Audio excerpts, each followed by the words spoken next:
They haven't been that aggro, the seagulls, have they? That's actually a black-headed gull, I think, is it? We did come up to the north a lot when I was a kid. And we ate a lot of fish and chips.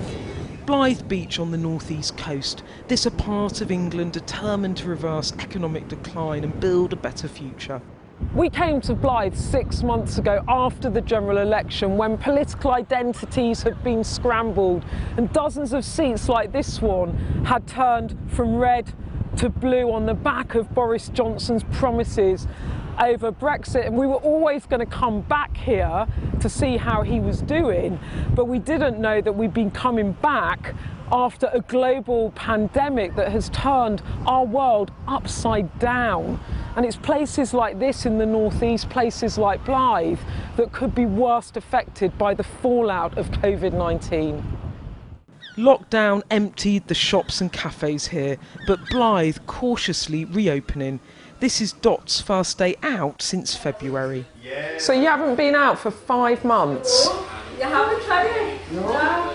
You look good though. The hair looks good, the tan looks good. There's 3 things that I like: housework, knitting, and going out here. But do you think we could be living with this for a long time, this coronavirus? It's going to go on a long time. Yeah. Do you think it's going to be hard for Blyth? It will. I mean, the shops that's closing.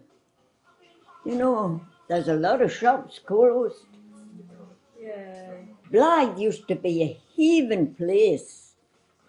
Do you hope that with the Conservative government it could get better? I feel so passionate about it, and you know, it used to be a lovely place. It's just forgotten. Yeah. But you think if they do what they said they do, they'll keep Blyth, they'll keep the seat, because Blyth was Labour for 7 decades. I mean, yeah, it was. They wanted a change, yeah. And now we've got coronavirus. And we've got to change. Peter came to England to work. The government saved his business. You think Boris Johnson's doing a good job as Prime Minister or a bad job? I think he do what he can. He does what he can? Yeah, he does what he can. Is it enough? It's, you know, human, it's never enough, isn't it? Everybody's saying, but I think he do a good job. So you're pretty pleased with the government, are you? Yeah. Where I'm come from, nobody helped, nobody do this. And where do you come from originally? I'm from Slovakia, and there is a really, like, I mean, for this hard time, should government more help them? Yeah. So I'm very appreciative. I live here. I'm very proud. I moved from there because there's nothing help. A bit further south to County Durham, a lot has changed in Bishop Auckland. 6 months ago, the streets were busy, and so was Sam's Cafe. Hi Sam, how are you? How's it been? It's been horrendous, to be perfectly honest with you. He was looking forward to Brexit and a wave of local investment, but coronavirus changed everything. The thing is, the generations, my father, my grandfather, my great-grandfather, this business still traded well during World War I, the Spanish flu, World War II. It still traded. Things went on. This was a total different kettle of fish because this business had to close down. And to a certain point, I felt as if I was a failure. I felt in my own mind that I was a failure to the family because you shouldn't have it closed. It closed.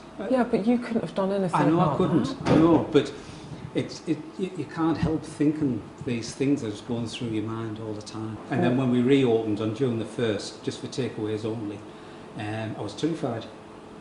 What, that no one would come? Yeah, I was terrified. I didn't know what to expect. And the first week was really, really tough. But persevered, and things have got better as the week's gone on.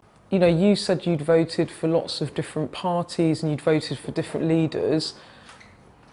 How do you think he's doing 6 months in? So I think all in all, I think the government have done really, really well, and I think they've done their utmost best to support to support businesses as well.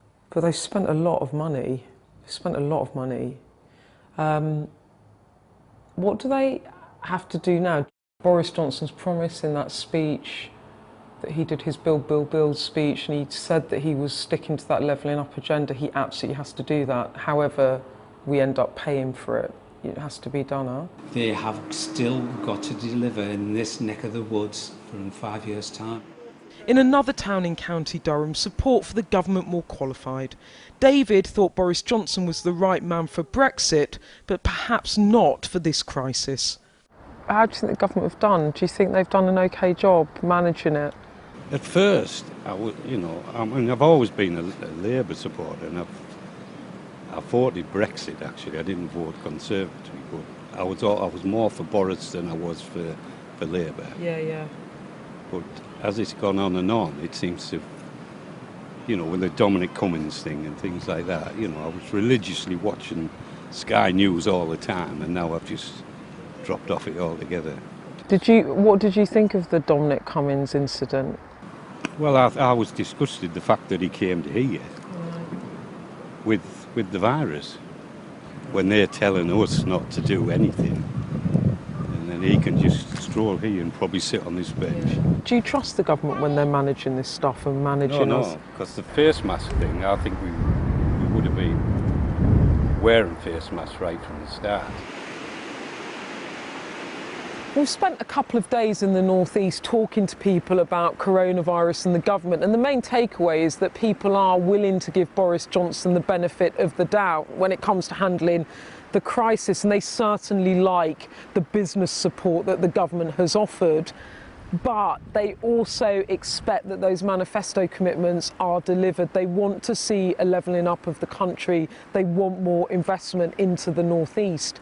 And that raises a problem for the government and the Prime Minister, because he made those promises when our economy was strong and growing, and now we're facing the prospect of a very deep and prolonged recession. So the obvious question is, can they still deliver on those pledges? And if they do, how on earth are we going to pay for it? Since this crisis began, regional disparities have widened and things are going in the wrong direction for the North East. The promise to rebuild will be hard to keep. Beth Rigby, Sky News.